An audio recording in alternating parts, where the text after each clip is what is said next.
শৈশব কাটে বগুড়ায়।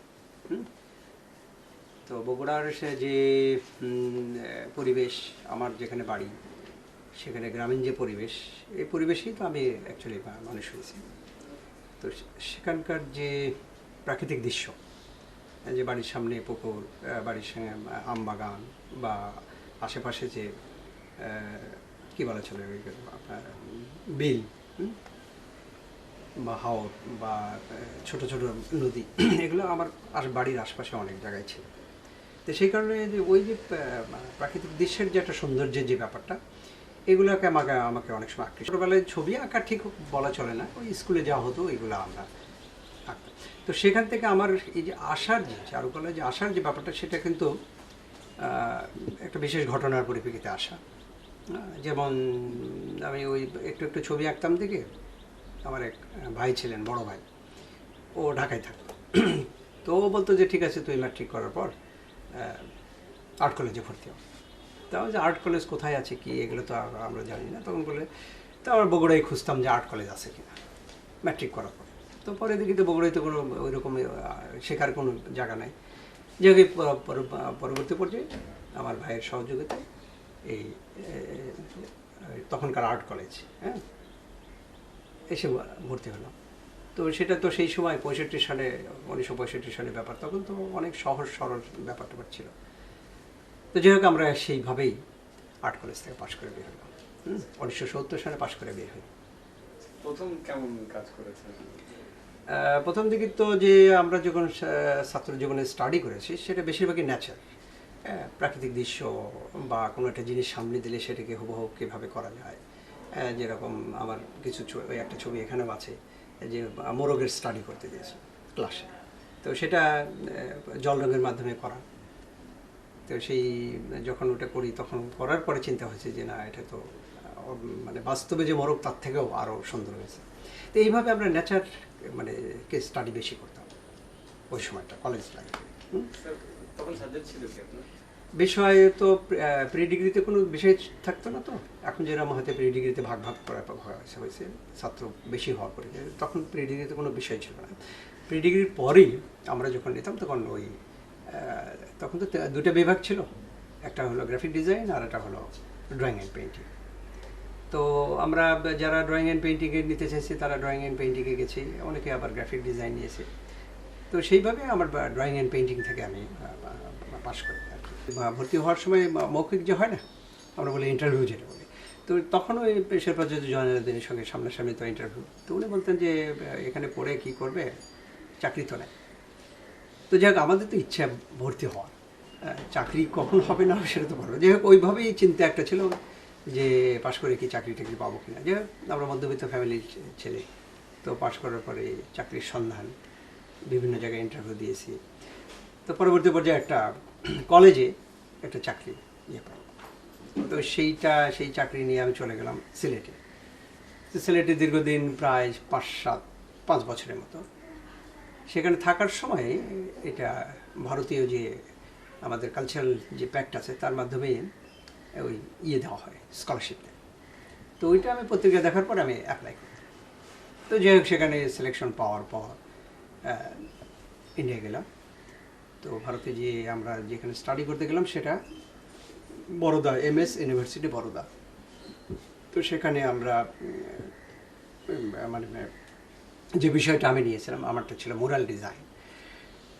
তো এটার আমার যে গাইড ছিল কেজি সুব্রমণিয়াম, তিনি বললো যে ঠিক আছে, তুমি তো এমনি পেন্টিং তো জানো, ড্রয়িং পেন্টিং, মুরাল ডিজাইনটা শেখো, এটা তোমার কাজে লাগে। তো যাই হোক, সেখানে টেকনিক, বিভিন্ন রকম টেকনিক, এগুলো শেখা হলো। পরবর্তী পর্যায়ে 2 বছরে তোমার কোর্সটা কমপ্লিট করলাম, করে তারপরে আবার ফিরে এসে জয়েন করলাম, চিটংয়ে আবার যেখানে আমি ছিলাম সেখানে জয়েন করলাম।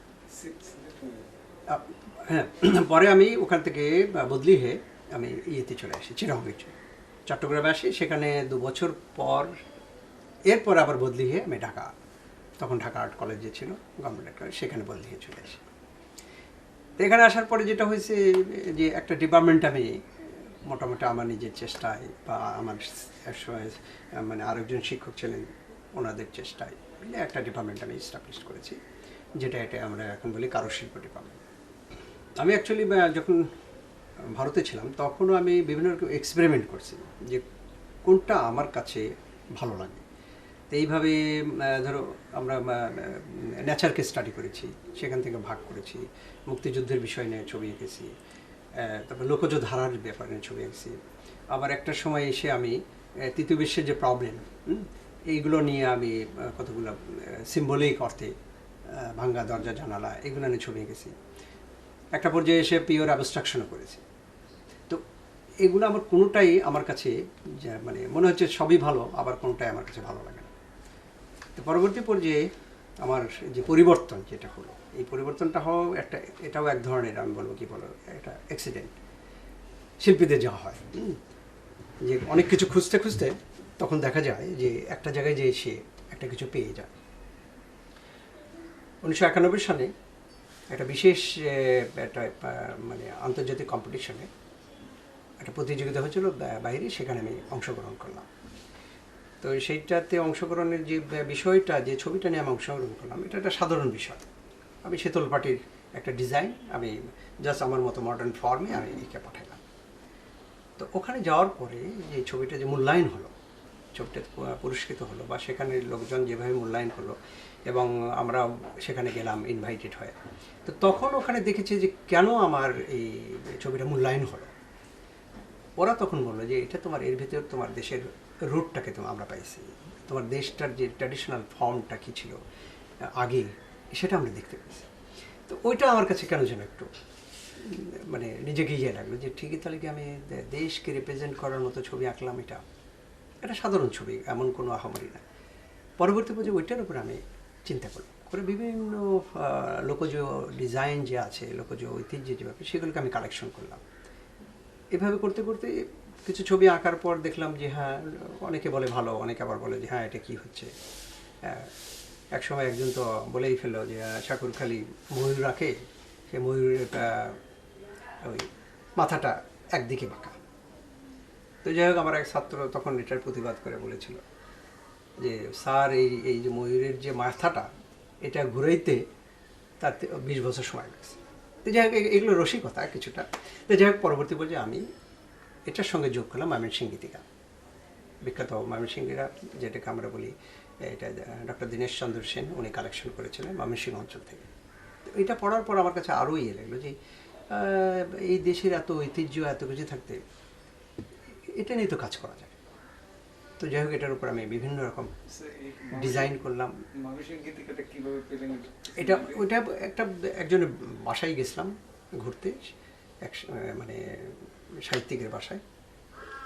তো উনি দেখে ওনার রাখি, তা আমি ওটা নিয়ে বললাম যে এটা আমি একটা পড়ি না। বলে হ্যাঁ ঠিক আছে, নিয়ে যান, আপনি পড়ে। তো এইভাবে পড়ার পরে এটা উৎসাহিত হওয়া। হ্যাঁ, তো দেখি ভিতরে যে ময়মনসিংহ যে চরিত্রগুলো, এত সুন্দর সুন্দর চরিত্র। তো এটাই তো আমি তখন আমার ইয়েতে আসলো যে এটাই তো আমি পোস্ট মডার্ন চিন্তায় আমি তো ছবি আঁকতে পারি। একটা মহুয়া মহুয়া, তার যে চরিত্র, একটা শুধু মহুয়াকে যদি আমি একটা বড় ফ্রেমে নিয়ে আঁকি, তো ওটাই তো পোস্ট মডার্ন ছবি হয়। তখন আমি চিন্তা করলাম যে আমার ছবি দেশকে রিপ্রেজেন্ট করার জন্য, এটার সঙ্গে পরবর্তী পর্যায়ে আমি আরও যোগ করলাম যে এটার ভেতরে আমি এশিয়ান কি জিনিস দেখতে পাই। তো এইভাবে আমি পরবর্তী এই সমস্ত ছবিগুলো আমি বিভিন্ন জায়গায় নিয়ে যাওয়ার পরে দেখলাম যে না, ঠিকই তারা বলছে যে হ্যাঁ, তুমি তোমার দেশের একটা রুট নিয়ে তুমি কাজ করছো। বিশেষ করে তারা প্রথমেই আমার লেখাটা বলে যে এত সুন্দর তুমি কেমনে লেখো, আর ব্রাশ দিয়ে কীভাবে লেখো। আমার যে দেখো প্র্যাকটিস করতে করতে হয়ে গেছে। এইভাবে আমার এই আজকের এই ধারায়, ছবি আঁকা ধারাতে আসা, এটা আমার পেছনের যে মানে ব্যাকগ্রাউন্ড যেটা, সেটা হচ্ছে। আর মূল কথা হলো যে সব শিল্পী কিছু না কিছু একটা বিষয় নিয়ে চিন্তা করে। হ্যাঁ, থাক, যেমন চিন্তা করে যে আমি ছবিতে কী আমার আইডিওলজিটা কী, আমার ফিলোসফি কী, আমি কোন দেশে বসবাস করি, এটা প্রতিটা শিল্পী মোটামুটি মনে মনে একটা চিন্তা করে। তা তখন কি হয় যে আমি যেরকম আমি বাংলাদেশি, বাংলা এই বেঙ্গল মানে বাংলাদেশ আমার দেশ, বেসিক্যালি আমি কি বাঙালি। পরবর্তী পর্যায়ে আমি ধর্ম যেটা আসবে সেটা আসবে, সেটা হিন্দু, বৌদ্ধ, মুসলিম। কিন্তু মূল কথা হচ্ছে বাঙালি। তা আমার বাঙালিত্ব যে ব্যাপারটাকে যদি আমি আমার ছবির ভেতরে সামান্যতম নিয়ে এসে যদি আমি এটা আন্তর্জাতিক পর্যায়ে নিই, তাহলেই একজন শিল্পীর সার্থকতা। তো আমি সেই কাজটাই করে যাচ্ছি। জানি না এটা কত দূর, কোথায় এর মূল্যায়ন হবে, কখন মূল্যায়ন হবে, কীভাবে বলে, এটা পরবর্তী পর্যায়ে। কিন্তু আমার আমার এখন যে দায়িত্ব যেটা আমি নিছি, সেটা হলো দেশকে আমি আমার ছবির মাধ্যমে বিদেশে আমি দেখাতে চাই আর কি। আজকে যে ছবিটা একটু সামনে ধরবেন স্যার, এটা এটা চরিত্রগুলি স্যার, এটা তাৎক্ষণিক একটা ছবি আঁকলাম আমি। এটা মানে লেখাটা আমি লিখলাম ইয়ের থেকে, মলুয়ার থেকে। কিন্তু আমি এটা তাৎক্ষণিক ছবিটার লেখার সঙ্গে হয়তো অতটা আমি এটা এখন মিলাইনি। এটা যেহেতু সঙ্গে সঙ্গে আঁকতে হয়েছে। তবে মলুয়ার ভিতরে যে চাঁদ বিনোদের যে একটা ঘটনা, ও মানে গ্রামের তো ব্যাপার। তো এখানে কথাটা হচ্ছে যে ও জমিতে যাচ্ছে ধান কাটার জন্যে বা ধান ইয়ে করার জন্যে। তো এটার সঙ্গে রিলেটেড হয় গরু বা পাখি বা নেচারের যে ব্যাপারটা। তো আমি এটা কি আধুনিক ছবি হিসেবে আমি কম্পোজ করেছি। এটার সঙ্গে কিছুটা রিলেশন আছে। হ্যাঁ, তো এখন যেরকম আমি কিছু ছবি পরিবর্তন করেছি, কিছু কিছু রং পরিবর্তন করেছি। মাঝখানে একটু ব্ল্যাক আসছে। হ্যাঁ, ব্ল্যাক একটু হয়েছে। এটাও আমি মাঝখানে একটু এক জায়গায় ফেলোশিপ নিয়ে গেছিলাম। তো তার আগে ওই ছবিগুলো আঁকা হয়েছে। এটা ইটালিতে গেছিলাম।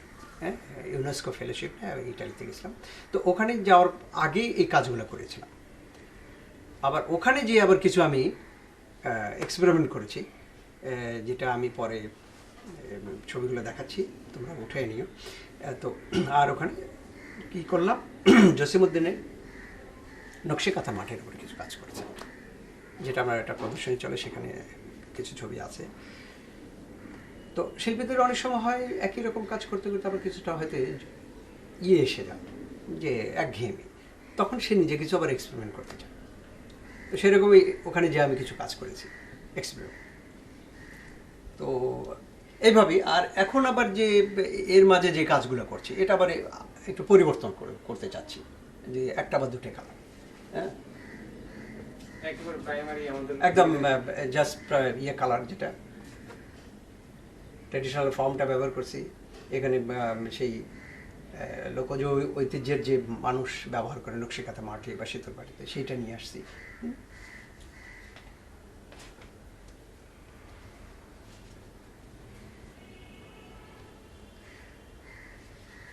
এটা নদের চাঁদের সিম্বলিক নিচে, নদের চাঁদের ব্যাপারটা।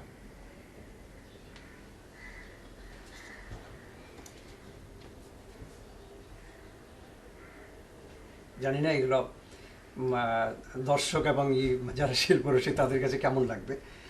আমার কাজ হলো শিল্পী যেটা ভালো লাগে সেইটা করে যাবে, সেভাবে ছবি আঁকতে হবে। দীর্ঘদিন তো স্যার ময়ূর রাখছেন, ময়ূর রাখছি, ময়ূরটা কোথা থেকে নেওয়া? এটা শীতলপাটি থেকে আসছে। আমার যে ময়ূরটা, সেটা শীতলপাটি।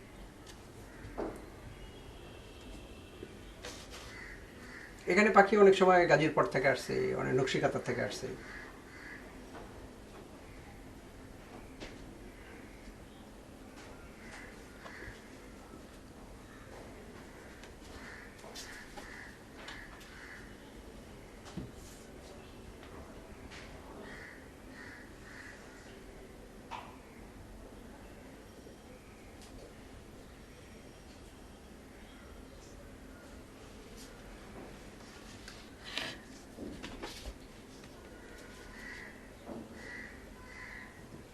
এখানে উপরে একটা কি?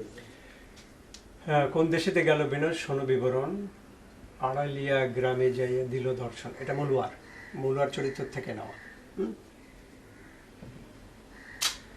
তারপরে গাছের পাশে আমদার পুকুর, ঝাড় জঙ্গলে ঘেরা, চারিদিকে কলা গাছ, মালদার গাছের বেড়া। মানে গ্রামের যে টোটাল যে ওই এলাকার যে ব্যাপারটা, সেটা বর্ণনাটা দিচ্ছি আর কি।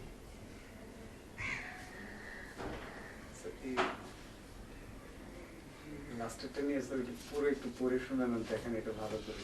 আচ্ছা, এখানে এটার সঙ্গে একটু মিলাইতে চাইছি, যদিও একটু একটু সিম্পল ফর্মের ছবিটা করা।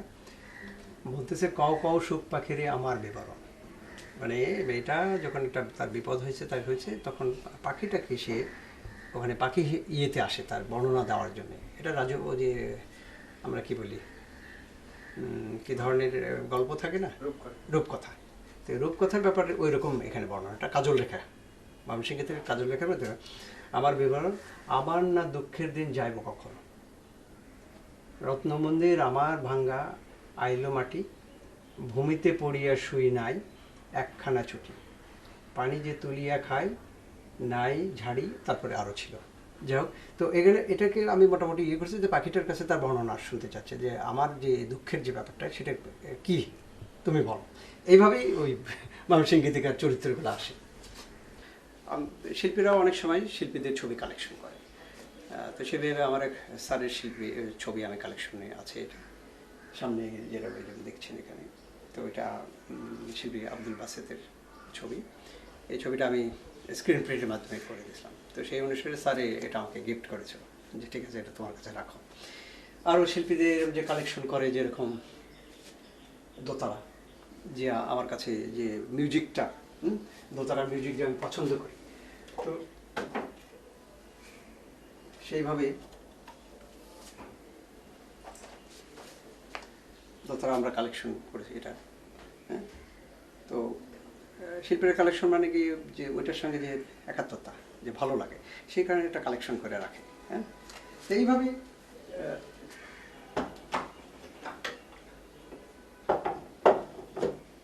শিল্পীদের কালেকশন হয়। যেরকম আমি যে ছবিগুলো করি ট্র্যাডিশনাল ফর্ম থেকে, যে আমি এগুলো ছবি ইয়ে করি মাঝে মাঝে, গরু, এটা একটা সুন্দর ফর্ম, এটা রায়ের বাজারের বোধহয় ট্র্যাডিশনাল। তারপরে এখানে আছে পাখি, মাঝে মাঝে যে পাখিটা আমি আমার ইয়েতে ছবিতে, এখানে একটা সুন্দর রং, এত সুন্দর রঙের পাখি, যেটা হলুদ পাখি আমরা বলি। আর এটাও রায়ের বাজারে একটা সুন্দর একটা ট্র্যাডিশনাল ফর্ম, আমরা যেটা লোকজ ফর্ম যেটা বলি আর কি। তারপরে এখানে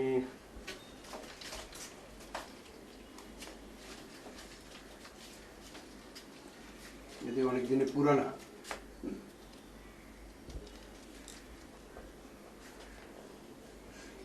তো এইভাবে আমরা শিল্পীরা আমাদের দেশীয় যে লোকজ যে ব্যাপারটা সেটা আমরা সংগ্রহ করি এবং সেখান থেকে আমরা ইয়েটা আমরা যে ডিজাইন যে লোকজ যে ঐতিহ্যের যে জিনিসটার যে ডিজাইন সেটা আমরা পেন্টিং অনেক সময় ব্যবহার করি।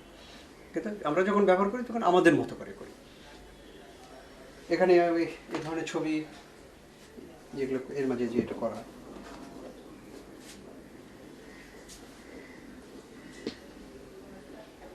এটা চন্দ্রাবতীর উপরে করা ছিল। এগুলো আমার যে নিজের যে স্টাইল যেটা সেটাই সেই অনুসারে আমার এগুলো করা। পুরো ফোক থেকে নেওয়া। হ্যাঁ, পুরো ফোক থেকে নেওয়া, ব্যবসায়িক গীতিকার। এইভাবেই আমার ছবিগুলো বিভিন্ন সময়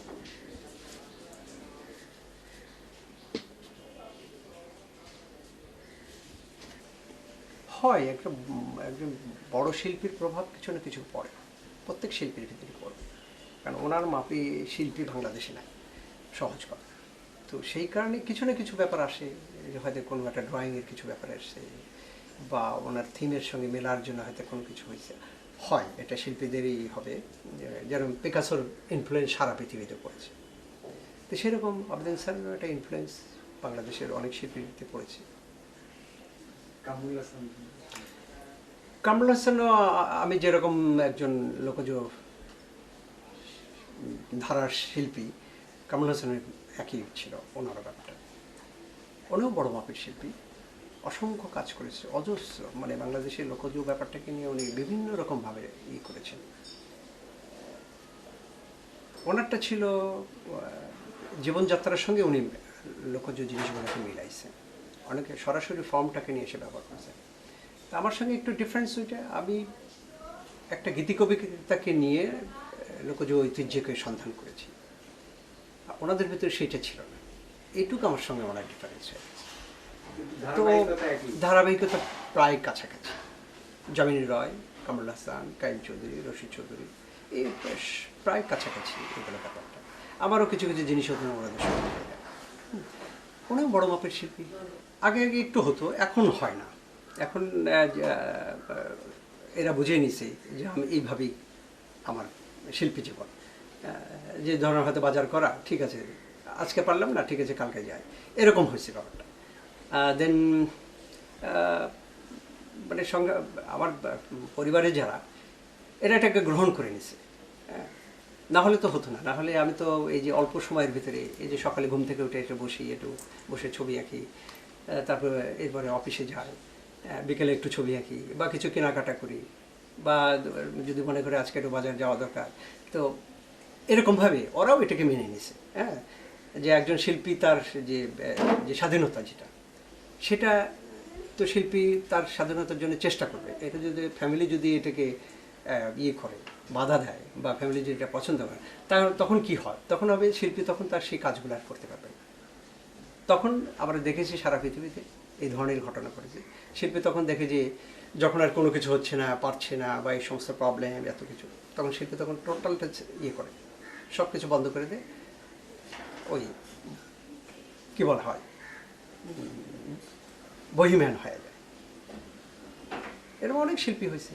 হ্যাঁ, তো আমার এমনি ফ্যামিলিগত কোনো ইয়া হয় না, প্রবলেম হয় না। অনেকে বলে না যে এটা আমার প্রবলেম হচ্ছে, ওটা প্রবলেম হচ্ছে, আমি রং কিনতে পারি না, পয়সা নেয়, খাওয়ার পয়সা নেয়। আমার ওই ধরনের কোনো ইয়ে নেই। ফ্যামিলি একবার সম্পূর্ণ সহযোগিতা বা তারা উৎসাহিত।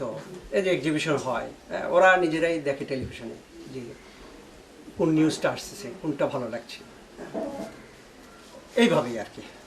খুব কাছে মানে। 28 বছর। হ্যাঁ, ওকে। সাকি কেমন দেখলেন বলেন? উনি খুবই ভালো মানুষ। সাংসারিক অন্যান্য টিম আর্টিস্টদের দেখছি আমি যে ওরা মানে সাংসারিক না, যায় আবার কোথায় চলে যায়, সারাদিন আসে না, বাজার টাজার নিয়ে ইয়ে করে না। কিন্তু উনি আমার সাথে এগুলো করে না। ওই ভুলে যায় কিন্তু আমাকে টাকা দিয়ে যায়। আমার হাতে সব টাকা পয়সা, সব আমার হাতে, সব কিছু আমার কাছে। মাঝে মাঝে বাজার করতে বললে সেই বিরক্ত হয়ে যায় একটু, সেটা আমি ম্যানেজ করিনি। এমনি কি বেড়াতে বের হন বা স্যারের সাথে? হ্যাঁ, বেড়াতেও গেছি আমরা। সব সময় সিনেমা দেখছি, এই যে হলের মধ্যে সিনেমা দেখছি। আগে দেখতাম আর কি, এখন তার সিনেমা দেখি না। এদিক সেদিক দাওয়াত টাওয়াতে সবখানে আমরা একসাথেই যাই, 4 জনে, আমার ছেলে মেয়ে, আমি, আমার কর্তা, একসাথে যাই। এবার কি বাইরে গেছেন নাকি? ঢাকার বাইরে না, ঢাকার বাইরে আমি যাই না। আমার একটা ছেলে অসুস্থ, আমি যার ফলে একটু কম যাই বাইরে।